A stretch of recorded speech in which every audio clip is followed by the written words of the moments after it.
BB, what? What's that? Vijay, Talabadi Vijay, South India. What? Talabadi Vijay. What the fuck is they saying?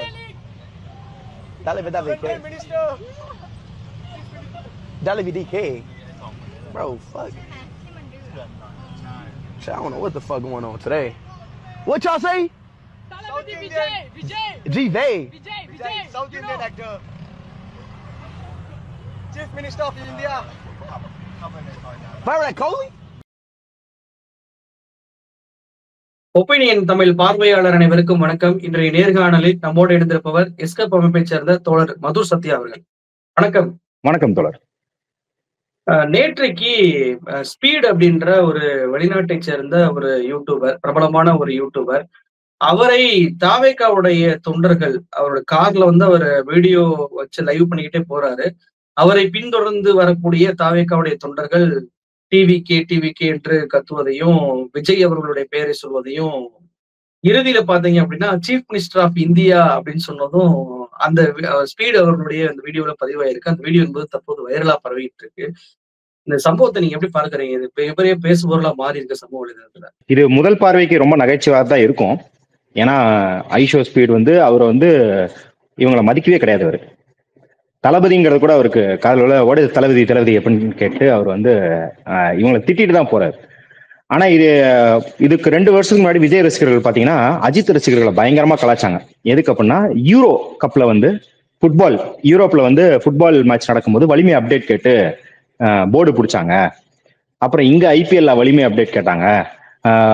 Moeen அலின்னு நினைக்கிறேன், அவர்கிட்ட வலிமை update கேட்டாங்க அப்படின்னு பயங்கரமா கலாச்சாங்க.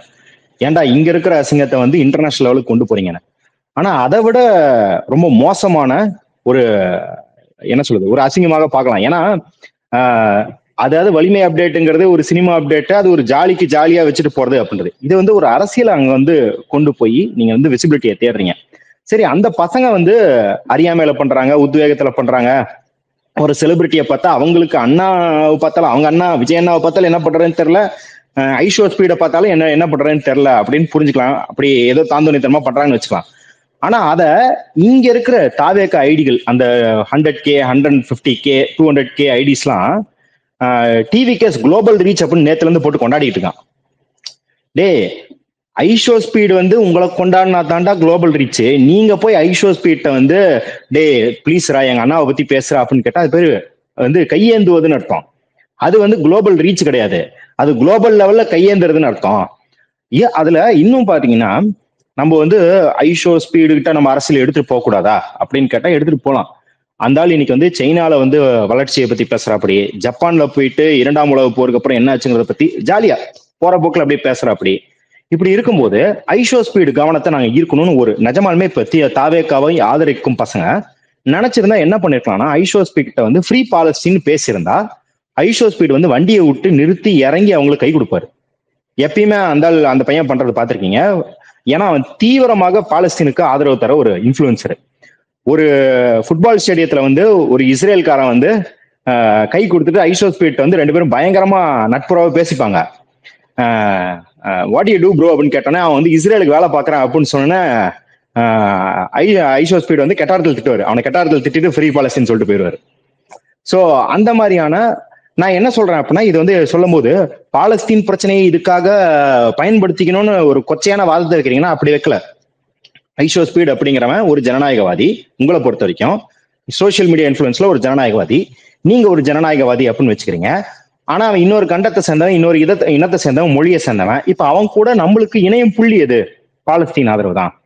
அப்ப உண்மையாலுமே தாவேகா பாலஸ்தீன் பிரச்சனைக்கும் பேசுது அப்படின்னா, உண்மையாலுமே பாலஸ்தீன் பத்தி விஜய் அவர்களோ ஆதவர்ஜன் அவர்களோ பேசியிருந்தா இந்த பசங்களுக்கு என்ன தெரிஞ்சிருக்கும்? ஓ, பாலஸ்தீன் ஒரு இன்டர்நேஷனல் இஷ்யூல நம்மளோட நிலைப்பாடு இது, உக்ரைன் போர்ல நம்ம நிலைப்பாடு இது எல்லா கட்சிகளுக்கும் தெரியும்ல. இப்போ தமிழ்நாடு சட்டமன்றத்துல பாலஸ்தீனுக்கு எதிராக தீர்மானம் போடுறாங்க. விடுதலை சிறுத்தைகள் ஆர்ப்பாட்டம் நடத்திருக்காங்க, கம்யூனிஸ்ட் கட்சிகள் ஆர்ப்பாட்டம் நடத்திருக்காங்க. ஆனா இப்ப தாவேகாவோட நிலைப்பாடு பாலஸ்தீன்ல என்ன நிலைப்பாடுன்னு அவனுக்கு எப்படி தெரியும்? அப்ப அந்த பசங்களுக்கு ஏற்கனவே தெரிஞ்ச ஐஷோ ஸ்பீடை பார்க்கும்போது ஃப்ரீ பாலஸ்தீன் சொல்லியிருப்பாங்க. ஐஷோ ஸ்பீடு ஃப்ரீ பாலஸ்தீன் ஹைஃபை கொடுத்திருப்பாரு. அங்க இது நாங்க தாவேகாவை சேர்ந்தவங்க அப்படின்னு சொல்லியிருந்தா அவன் ஒரு ஹைஃபை கொடுத்திருப்பான். அப்ப உன் அரசியல் அவனுக்கு எடுத்துட்டு போனாலே அதுக்கு ஒரு அரசியல் முறை இருக்குது அப்படிங்கிற விழிப்புணர்வு கூட இல்லாம அவங்க தொண்டர்களை இந்த அளவுக்கு கேவலமா வச்சிருக்கிறது கட்சியோட தப்பு. அது அந்த தொண்டர்கள் தப்பு கிடையாது. எல்லா இடத்துலயும் பாத்தீங்கன்னா செலிபிரிட்டியை பார்த்தா ஆர்ப்பரிச்சு அந்த அந்த அந்த ஆசுவாசத்துல என்ன பண்றதுன்னே தெரியாம கண்டதையும் பண்றவங்க எல்லா இடத்துலயும் இருப்பாங்க. அப்படி இருக்கும்போது இந்த அளவுக்கு அதுவும் பாத்தீங்கன்னா அதை திருத்தி கொள்ள அது நடந்ததுக்கு அப்புறம் என்ன பண்ணிருக்கணும், தம்பிகளா இந்த மாதிரி பண்ணக்கூடாதுப்பா, தாய்லாந்துக்கு போறீங்க இல்ல இந்த இடத்துக்கு போறீங்கன்னா இந்த மாதிரி இன்டர்நேஷனல் இஷ்யூ நீங்க பேசணும், அதுதான் தாவேக்காக்கு பெருமையா இருக்கும்னு அட்வைஸ் பண்ற இடத்துல இல்லாம பாருங்க நம்ம பசங்க சம்பவம் செஞ்சுட்டாங்க அப்படிங்கிற ஒரு இடத்துல இருந்தா அப்புறம் இந்த மாதிரி போக்குதான். இது இப்ப கிடையாதுங்க, நீங்க யோசிச்சு பாருங்க. தாவேக்கா தொண்டர்கள் அப்படின்னு இருக்கவங்க ஏதாவது கோடை காலத்துக்கு தண்ணீருக்கு பந்தல் போட்டிருப்பாங்க, தண்ணீர் பந்தல் நீர்மோர் பந்தல் ஏதாவது போட்டிருப்பாங்க எங்கேயாவது. அப்புறம் பசங்க எல்லாம் நம்ம வயசு பசங்க தானே, அவங்களுக்கு அந்த ஏரியாவை பத்தி ஏதாவது அக்கறை இருக்கும் இல்லையா, அப்ப குடிநீருக்கு ஏதாவது பிரச்சனை கையில் எடுத்திருப்பாங்க, ஏதாவது ஒரு ரத்த தான முகாம் பண்ணிருப்பாங்க. இப்போ ஒரு தலைவர் ஒரு கட்சியோட மாநில பொதுக்குழு கூட்டத்துல பேசும்போது நம்ம பசங்க அந்த ஏரியால குடிநீருக்கு போராடி இருக்காங்களாம், அந்த புகைப்படங்கள்லாம் பார்த்தேன், எனக்கு ரொம்ப பெருமையா இருந்துச்சு, இது மாதிரி நம்ம பசங்க எல்லா ஏரியாலையும் பண்ணணும் அப்படின்னு சொன்னா அவன் அதுதான் தலைவர் எதிர்பார்க்கிறான்னு நினைச்சு அதை பின்பற்றுவான். ஆனா நம்ம தலைவர் என்ன சொல்றாரு, எதை பாராட்டுறாரு பாருங்க, நம்ம பசங்க போய் ட்விட்டர்ல சம்பவம் பண்ணிட்டு வந்துட்டாங்க, #DMTK ஃபெயில்ஸ்னு போட்டு சம்பவம் பண்ணிட்டு வந்துட்டாங்கன்னு ஒரு தலைவர் பாராட்டும் போது ஓ இதுதான் தலைவருக்கு பிடிச்சதாட்டு இருக்கு, ஆன்லைன்ல புள்ளியா இருப்பது தான் தலைவருக்கு பிடிச்சதா இருக்குன்னு அவன் அதை ஃபாலோ பண்றான். இவன் இயல்புல இவன் தப்பானவன் கிடையாது, இவன் வெகுளியானவன், இவனா அவர் அப்படி பயன்படுத்திக்கிறாரு. அதே போலதான் இப்பவும் ஐஷோ ஸ்பீட்டை போய் குலைச்சிட்டு வரதான் ஒரு பெரிய கெத்து. ஐஷோ ஸ்பீடை வாட் இஸ் தளபதினு கேட்க வச்சுட்டோம், அதுதான் பெரிய கெத்து. ஐஷோ ஸ்பீடு ஓ இந்தியாவில தளபதினு ஒருத்தர் இருக்காரு, அவர் இந்தந்த பிரச்சனைக்கெல்லாம் இப்படி நிலைப்பாடு வச்சிருக்காருன்னு பார்த்து வியக்கிற அளவுக்கு நாங்க போகவே தேவையில்லை, நாங்க எங்களுக்கு ட்விட்டர்ல ஃபயர் ஓடுறதுக்கு ஒரு 5 நிமிஷம் கிளிப் இருந்தா போதும் அப்படிங்கிற லெவல் தான் இருக்காங்க. அதோட வெளிப்பாடு தான் அது, அதோட உச்சம் இது அப்படின்னு பாக்குறோம். இது இன்னும் மோசமான, இன்னும் பார்க்கும்போது முகம் சுளிக்கிற நிறைய விஷயங்கள் நடக்கும் இதே போகல போச்சுன்னா. இப்போ அந்த வீடியோல சீஃப் மினிஸ்டர் ஆஃப் இந்தியா அப்படின்னு சொன்னதை பார்க்க முடிஞ்சு. கட்சி ஆரம்பிச்சு இவ்வளவு வருடங்கள் ஆகிவிட்டது, பதிவு பண்ணி 2 வருடம் ஆனாலும் கட்சி ஆரம்பிச்சு 1 வருடத்திற்கு மேல ஆகிவிட்டது. இன்னமும் அந்த தொண்டர்களை நீங்க கூட சொன்னீங்க தலைமை வழிநடத்தி இருக்கணும், இந்த மாதிரி பேசாதீங்க அப்படி பேசி இருக்கணும் அப்படின்னு சொல்லி. ஆனா இன்னமும் அவங்களுக்கு இன்னும் அரசியல் தன்மை வரவே இல்லையா, அல்லது அரசியல் தன்மை கட்சியுடைய தலைமை புகுத்தாம இருக்காங்களா? இந்த சீஃப் மினிஸ்டர் ஆஃப் இந்தியான்னு சொல்வதை எப்படி புரிஞ்சுக்கிறது? நார்மலா எல்லாருக்குமே அது தெரிஞ்ச ஒரு விஷயம், அது கூட அவங்களுக்கு தெரியல அப்படின்னு எடுத்துக்கொள்வதா, இல்ல வெகுளியா அதை பேசுறாங்க அப்படின்னு சொல்லி பார்ப்பாங்க? இல்ல அது பசங்க இந்த வயசுல எல்லாருமே வெகுளியா தான் இருப்பாங்க. நான்லாம் 12வது படிக்கும் போது நேபாள் 5 தலை பாம்பு கண்டுபிடிக்கப்பட்டது அப்படின்னு வர வதந்தி எல்லாம் பார்த்து நம்பிக்கிட்டு இருந்தோம். எல்லாரும் அந்த மாதிரி நம்பியிருப்போம். சிவன் சிலை மவுண்ட் அபு கீழே இருக்கு, இந்த மாதிரிலாம் அடிச்சு விடுவாங்க, அதெல்லாம் நம்புறவங்களா தான் இருப்போம். அதை வெகுளியா பேசுறவங்களா இருப்போம். ஆர்ஜே பாலாஜியை முதல்வராக்கிடலாம் அப்படின்லாம் பேசியிருக்கிறோம். ஸோ இந்த மாதிரியான ஒரு அறிவில் இல்லாத தன்மையில தான் எல்லாமே இருந்திருப்போம். இது யாரும் நம்மலாம் இது பிஹெச்டி எல்கேஜி போகும்போதே பிஹெச்டி வாங்கினவங்களாம் கிடையாது. ஆனால் அதை நாம் பின்பற்றும் தலைவர்கள் என்னவாக மாற்றுறாங்க, ஒன்றும் இல்லை. முதல்வர் அவர்கள் 2600 கோடி செலவிடப்பட்டிருக்கிறது இந்த நிதியாண்டுக்கு இலவச மின்சாரத்துக்கு அப்படின்னா, அதை ஒருத்தன் இலவச மின்சாரத்துக்கு எதுக்குறா செலவு பண்றீங்க அப்படின்னு ரீட்வீட் பண்றான் ஒரு தாவேக்கா ஐடி. அது 2 லட்சம் என்கேஜ்மெண்ட் வருது அந்த ட்வீட்டுக்கு. என்ன பண்ணிருக்கணும், கட்சியில பொறுப்புல இருக்கவங்க கூப்பிட்டு தம்பி தப்புப்பா அந்த ட்வீட்டை ரிமூவ் பண்ணுப்பா, நீ இத கேட்கறதுனால இந்த மாதிரியான தவறான கேள்வி, இது திமுக வெறுப்புக்கு போய் சேராதுப்பா, இல்ல திமுக எதிர்ப்புக்கு போய் சேராதுப்பா, இது திமுக தான் இன்னும் ஆதரவை அள்ளித்தரும்.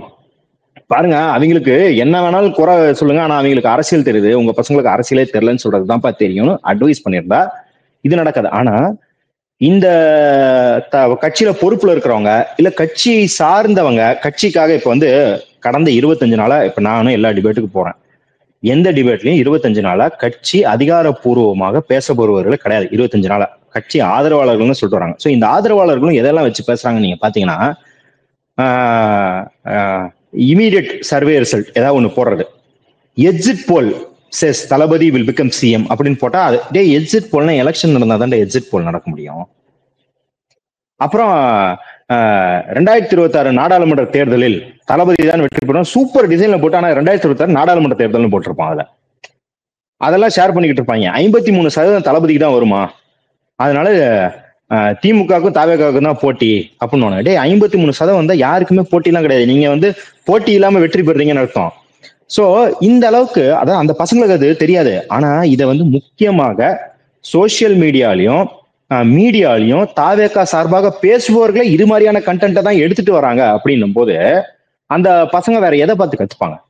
நீங்க வந்து ஒரு ஒரு செழுமையாக அறிவூட்டப்பட்ட ஒரு ரிசர்ச் எடுத்துட்டு வந்து பேசினா, ஒரு இந்த ஸ்டடி அந்த ரிசர்ச்னு பேசினா அதுல இருந்து அவனும் கத்துப்பாங்க. இல்ல நீங்க அம்பேத்கர் பெரியார மேற்கோள் காட்டி, அதாவது சீமான் சொல்றத அம்பேத்கர் சொன்னாருன்னு லோயலாமணி சொல்றாரு. நீங்க வந்து அம்பேத்கர் புக்கை வந்து எடுத்து படிச்சா 2 பக்கத்துல உங்களுக்கு 10 கோட்டு கிடைச்சிடும். என்னங்க எல்லாமே வந்து ஒவ்வொன்னு 4 வாரம் நாங்க கண்டென்ட் போடுமேன்ற அளவுக்கு அம்பேத்கர் வந்து வீரியமாக புரட்சிகரமாக எழுதிட்டு போயிருக்கிறாரு. அப்ப 2 பக்கத்தை படிச்சாலே நீங்க அம்பேத்கர் பெரியாருன்னு மேற்கோள் கட்டி பேசலாம். ஒண்ணு அப்படி பேசணும், இல்லைன்னா இந்த பாருங்க இந்த நாட்டுல இப்படி ரிசர்ச் பண்ணிருக்காங்க, அந்த நாட்டு அப்படி அறிவுபூர்வமா பேசணும். 2மே பேசாம ஒரு காலம் வரும் நம் கடமை வரும் அப்படின்னு பேசிட்டே இருந்தீங்கன்னா அந்த பசங்க இதுதான் அரசியல் நினைச்சுப்பாங்க. அதாவது பிரச்சார பாடல்கள் இருக்கக்கூடாது, நகைச்சுவைகள் இருக்கக்கூடாது, ரெட்டாரிக்னு சொல்லுவாங்க. அதாவது மக்களுக்கு செய்தியை பரப்புரை வடிவமாக கடத்துவது, அதெல்லாம் இருக்கக்கூடாதுன்னு சொல்றது இல்லை. ஆனா இது அரசியலை கொண்டு சேர்த்ததுனால இதுவே அரசியல் கிடையாது. அப்ப அதே போல வந்து இவர்கள் அரசியல் பிரச்சார வடிவங்களையே அரசியல் நினைச்சுக்கிட்டு பண்றதுதான் அந்த பசங்களுக்கு. பிரச்சார வடிவத்தை நம்மளும் செய்யலாம், நீயும் செய்யலாம், நானும் செய்யலாம், யார் வேணாலும் செய்யலாம், இந்த பஞ்சு வசனம் கதறு கதறு, அவங்களுக்கு தூக்கம் போயிடுச்சு, திமுக காரங்களுக்கு தூக்கம் போயிடுச்சு இப்படின்னு பேசிட்டு இருக்கிறதே எல்லாருக்குமே வந்து உகந்ததாக. இன்னொன்னு வந்து காலேஜ் மனநிலை, காலேஜ் ஸ்கூல் மனநிலை என்ன அப்படின்னா, நம் நண்பர்களுக்கு கெத்தாக தெரிவது உலகத்துக்கே கெத்தாக தெரியும்னு நினைச்சுக்கிறது. காலேஜ்ல பாத்தீங்கன்னா ஷார்ட் பிலிம் எடுப்போம் நாங்களாம். அது வந்து மச்சான் கிறிஸ்டோபர் நோலன், அடுத்த கிறிஸ்டோபர் நோலன் நீதாண்டான்னு நம்ம காலேஜ் டிபார்ட்மெண்ட் பசங்க கை தட்டுவாங்க. நாமளும் பெரிய ஜீனியஸ் நினைப்போம். அதை யூடியூப்ல போட்டா கீழே கண்டாமே திட்டுவானுங்க. ஏன்டா ஒரு வசனம் கூட ஒழுங்கா எழுத்துலன்னா திட்டுவானுங்க. என்னதான்டா சொல்ல வரீங்கன்னு கேட்பானுங்க. அப்ப ஆனா அது அந்த காலேஜ் மனநிலையே ஒரு கட்சியாக இயங்கினா எப்படி இருக்கும்? நம்மளுக்கு கெத்தா தெரியும், உலகத்துக்கே கெத்தா தெரியும் அப்படின்னு நினைச்சுக்கிட்டு இந்த திருச்சி பஸ் ஸ்டாண்ட்ல ஒரு பையன் வீடியோ போடுவான். வந்து பஸ்ல எத்தனை தலைப்பா இருக்கு அப்படின்னு கண்டக்டர் சொல்லுவாரு. பஸ்ல ஒரே தலை தானா இருக்கு அப்படின்னு சொன்னா ஒருத்தன் வந்து வேட்டி சட்டையை வந்து கொக்கில மாட்டின மாதிரி ஒருத்தன் இருப்பான். அவன் இறங்கி நடந்து வருவான். அவனுக்கு பின்னாடி வந்து இந்த தாமிரபரணி பீஜம் எல்லாம் போட்டு பில்டப் எடுத்துவாங்க. அதை பாக்குறதுக்கு அவனே கெத்துன்னு நினைச்சுக்குருவான். ஆனா இப்போ நம்ம பார்க்கும் போது எவ்வளவு காமெடியா இருக்குன்னு தெரியும்ல. இது ஒரு கட்சியாவே இப்படிதான் இயங்குது. அந்த பிரச்சார வடிவங்களை நாங்களும் ஏத்துக்கிட்டு பண்ணா இப்படிதான் இருக்கும். இப்ப அவன் என்ன நினைச்சிட்டு இருக்கானா, ஐஷோ ஸ்பீட்ல போய் தளபதி விஜய் அப்படின்னு சொல்லிட்டு வாவ், இப்ப எல்லாரும் அவனை இது பண்ணிருப்பாங்களா, மச்சான் டே உலகமே பாக்குற ஐஷோ ஸ்பீட்ல போய் நீ தாவேக்கா சொல்லிருக்கப்படுறா சூப்பர்ரா அப்படின்னு அவன் ஃப்ரெண்ட்ஸ் எல்லாம் பாராட்டுவாங்கல்ல. அப்படிதான் வந்து உலகமே ரிசீவ் பண்ண அவன் நினைச்சுக்கிறான். இப்ப இதுல இருந்து வெளியே கொண்டு வர வேண்டியது யாரோட கடமை? திருமாவளவன் அவர்கள் பாத்தீங்கன்னா பல இடங்களை சொல்லுவாரு, நான் வந்து உன்னைய வந்து ஆர்ப்பரிக்கிறதுக்காக பேசல, நீ கைத்தட்டாம போ, அதை பத்தி எனக்கு கவலை இல்லை, ஆனா நீ சிந்திக்கணும், அதுதான் எனக்கு பிரச்சனை, நீ சிந்திக்கலன்னா தான் எனக்கு பிரச்சனை அப்படிங்கறத அவர் பேசுறாரு இல்லையா. அந்த மாதிரி விஜயோ ஆதவர்ஜுனாவோ ராஜ்மோகனோ இந்த கூட்டத்தை தயார்படுத்தி இருந்தால் அவர்களும் திருமாவளவனோட தொண்டர்கள் ரேஞ்சுக்கு வர முடியாது. ஏன்னா அவங்க 30 வருஷம் அரசியல் பண்ணிட்டு இருக்காங்க. ஆனா அந்த பாதையை நோக்கி இவர்களை கொண்டு வந்திருக்கலாம் அப்படின்னு பாக்குறோம். அதை இன்னுமே இவங்க செய்ய மறுக்கிறாங்க. இப்ப வந்து இப்பெல்லாம் நம்ம சொல்லும் போது என்ன பண்ணுவாங்கன்னா, ஏதாவது 4 கேனத்தனமா பேசுற திமுக காரன், 4 கேனத்தனமா பேசுற விசிக காரன், இல்ல வந்து ரொம்ப பழைய ஸ்டைல்ல பேசுற கம்யூனிஸ்ட் தோழர்கள் யாராவது 4 வீடியோ எடுத்துட்டு வந்துட்டு இவங்க மட்டும் எப்படி இருக்கிறாங்க அப்படின்னு கேட்போம். இது வந்து எல்லா கட்சியிலும் இருப்பாங்க. எல்லா கட்சியிலும் அறிவார்ந்தவங்களும் இருப்பாங்க, அறிவில்லாதவங்க இருப்பாங்க, ஆதாயத்துக்கு இருப்பாங்க, வேற போக்கிடம் இல்லை அப்படிங்கறதுனால வந்து அண்டி பிழைக்கிறவங்க இருப்பாங்க, எல்லா தன்மையிலும் இருப்பாங்க. ஆனா ஒரு கட்சியே அப்படி இருக்குது அப்படிங்கறத இங்க பிரச்சனையா இருக்குது அப்படிங்கறத நம்ம சொல்றோம். விஜய் இதே மாதிரிதானே வேனை துரத்திட்டு போய் அடிபட்டு கீழே விழுந்தது. அந்த செலிபிரிட்டியை துரத்தி சென்று பார்க்கக்கூடிய ஆர்வம் என்பது கரூர் சம்பவத்திற்கு பிறகு கூட அவங்களுக்கு குறையவில்லை அப்படின்றதான் எனக்கு காட்டுது. குறைஞ்சபட்சம் கரூர் சம்பவத்துல தன்னை போல இருக்கக்கூடிய ஒரு ரசிகர் 41 பேர் இறந்து போயிட்டான் அப்படின்ற அந்த உணர்வு கூட இல்லாததுதான் இன்னமும் தாவேகா விஜய் அப்படின்ற அந்த பிரபலத்தை வந்து பிம்பப்படுத்தி ஒரு ஸ்பீட் அப்படின்ற அந்த வீடியோல வந்துடணும் அப்படின்ற அந்த உணர்வுலாம் அதனாலதான் வருதா? இன்னும் கரூர் சம்பவம் கூட அவங்கள தாக்கத்தை ஏற்படுத்தலையா? இல்லையா, அது தப்புன்னு யாரு சொன்னா? அது நீங்க கரூர் சம்பவத்தை விட்டுலாம். அங்க அந்த நாமக்கல்ல இருந்து கரூர் அந்த பைபாஸ்ல 2 பைக் வந்து கீழே விழுந்துச்சுல, தாவேகா தரப்பில இருந்து யாராச்சும் தம்பிகளா இது தப்புன்னு சொல்லி நீங்க பாத்தீங்களா? 1 மாசத்துல சொல்லலையே. அப்படி யாரும் தாவேகான் ரீல்ஸ் போடுறானுங்க இல்லையா, வீலிங் பண்ணி தாவேகா கொடிய ஆட்டி எத்தனை ரீல்ஸ் பார்த்திருப்பீங்க நீங்க. இதெல்லாம் இது வந்து கட்சிக்கு அவங்களுக்கு தொடர்பு இல்லை. கை கழுவி விட்டு போறதுக்கு நீங்க கட்சி நடத்தல. உங்க கட்சி பேரை சொல்லி ஒருத்தன் வந்து ஆபத்தான விஷயம் பண்றானா இதெல்லாம் பண்ணக்கூடாதுன்னு அட்வைஸ் பண்ண வேண்டிய பொறுப்பு யாருது? 8 கோடி மக்களை நிர்வகிக்க போற சொல்ற நீங்க உங்க கட்சி உறுப்பினர்கள் ஒரு 1000 பேரை தாண்டி இருக்கிற கட்சிக்கு ஆதரவா இருக்கிற இளைஞன் பண்றதெல்லாம் நான் பொருட்படுத்திக்க மாட்டேன் அப்படின்னா எதுக்கு அரசியல் வரீங்க? அப்புறம் அப்ப இந்த ஒரு மாசத்துல அதை யாராவது தப்புன்னு சொல்லியிருந்தா அவன் ஐஷோ ஸ்பீடை வந்து கார்ல துரத்துறது வந்து தப்பு அப்படின்னு புரிஞ்சுட்டு இருப்பான். யாருமே அதை தப்புனே சொல்லி அப்ப சரின்னு தான் நினைச்சுக்கிட்டு இருப்பான் அவன். அது இன்னும் வேற ஒரு படி மேல போய் அத அன்பின் வெளிப்பாடு. அவர்கள் தளபதிக்கு அவங்களுக்கும் ஏற்படுது ஒரு யூனிக் தனித்துவமான கனெக்ஷனு. அதை உங்களால புரிஞ்சுக்க முடியாது. உங்களோட பூமர்த்தனத்தை வச்சுக்கிட்டு உங்களோட பழைய எது அவுட்டேட் ஆகி போன அரசியல் அறிவை வச்சுக்கிட்டு அதை வந்து கணக்கிடாதீங்க, மதிப்பிடாதீங்க, நம்மளுக்கு அட்வைஸ் தான் பண்றாங்களோ இல்லையா. யாராச்சும் அந்த பசங்களுக்கு இதெல்லாம் பண்ணாதீங்கப்பா கேட்டா வந்து அறிக்கையை வெளியிட்டோம். அறிக்கை அதை ஒரு ட்வீட்டே முழுசா படிக்க மாட்டாங்க பசங்க. நான் தாவேகா பசங்கன்னு சொல்ல, ஜென்ரலாவே சொல்றேன். நம்மளுமே அந்த வயசுல இருந்தா அப்படிதான் இருந்திருப்போம். அந்த அறிக்கையை களத்திற்கு கொண்டு போய் சேர்ப்பது யாரோட வேலை? கட்சி கட்டமைப்போட வேலை. ஒரு பகுதி அளவுல இருந்தா பகுதி செயலரை பார்க்கணும், மாவட்ட இருந்தா மாவட்ட செயலர். அப்ப இதை கொண்டு போய் சேர்ப்பது அவர்கள் வேலை. ஆனா அந்த கட்டமைப்பே காணுமே சார். ஒரு மாசமா ஒரு கட்சி அப்ஸ்காண்ட் ஆனது தமிழக வரலாறுல, இந்திய வரலாறுல, உலக வரலாறுல பார்த்தது கிடையாது. அதாவது ஒசாமா பின்லாடன், அல் கைதாவை சேர்ந்த ஒசாமா பின்லாடன் கூட வாரம் ஒருக்க வீடியோ விட்டுருவாரு. காட்டுல ஒளிஞ்சிருந்த வீரப்பன் கூட நக்கீரன் பேசிடுவாரு. ஆனா bin Laden, Veerappan, Saddam Hussein, Omar Mukhtar, இந்த மாதிரி இல்ல தேசிய தலைவர் பிரபாகரன், இவர்கள் போல போர்ச்சூழல்ல வாழ்ந்த தலைவர்களை விட கம்மியாக பிரஸை சந்திப்பவர், முகத்தை காட்ட வெளியே காட்ட மறுப்பவர் அப்படின்னா அது விஜய் தான். அப்ப அப்படி இருக்கும்போது எப்படி வந்து இந்த ரசிகர்கள் வந்து யாருக்கிட்ட இருந்து பாடங்களை கற்பிப்பாங்க, புரிஞ்சுக்குவாங்க? அவங்களுக்கு வந்து இந்த வீலிங் அடிக்கிறதெல்லாம் கெத்தா போட்டு மியூசிக்கை போட்டு தாவேக்கா ஐடிஸே பரப்புது இல்லையா இன்ஸ்டாகிராம், ட்விட்டர்ல. அப்ப அதை பார்த்துட்டு ஓ நம்மளும் இதுக்கு இடம் பிடிக்கணும்னா இன்னைக்கு போய் ஐஷோ ஸ்பீட்டர் தாவேக்கான்னு கேட்டிருக்கான். கரெக்டா 2 மாசத்துக்கு முன்னாடி ஒரு சங்கி வந்து செலனா கோமஸ்ன்றது ஒரு பெரிய பாடகி, ஒரு பாப் பாடகி. அவங்கள்ட்ட வந்து அவங்க செல்ஃபி எடுக்கும்போது அவங்க ரொம்ப இதாக பண்பாக வந்துட்டு செல்ஃபி தானே எடுக்கிறீங்க, ஹாய் ஹாய் அப்படின்னு அந்த வீடியோல பேசுறாங்க. செல்ஃபி வீடியோல இவன் வந்து திரும்பி ஜெய் ஸ்ரீராம் அப்படிங்கிறான். அவங்க வந்து I don't know what it is அப்படின்னோடனே இன்னொன்னு ஜெய் ஸ்ரீராம் கொடுத்தீங்க ஹாய் பாய் அப்படின்னு சொல்லிட்டு அவங்க போயிடுறாங்க தயக்கத்துல. அடுத்த ஸ்டேஜ் அதுதான். அடுத்து போய் ஜெய் ஸ்ரீராம் சொல்ற மாதிரி தாவேக்கா சொல்லுன்னு கேட்கறது தான். ஏன்னா இதே ஸ்பீடு இந்தியாவுக்கு வந்திருந்த போது நினைக்கிறேன் கணபதி பாபா மோரியா சொல்லு அப்படின்னு சொன்னோன்னே அந்த அது என்னதுன்னு கேட்டு கடைசியில இவனுங்க வந்து அந்த சொல்ல வைக்க முயற்சி பண்ணானுங்க.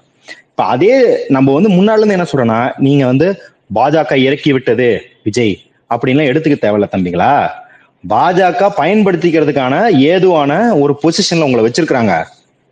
அந்த உங்க வந்து முழக்கங்கள் தான் மாறுது, மற்றபடி தன்மையா இப்படிதான் கொண்டு வந்துகிட்டு இருக்காங்க.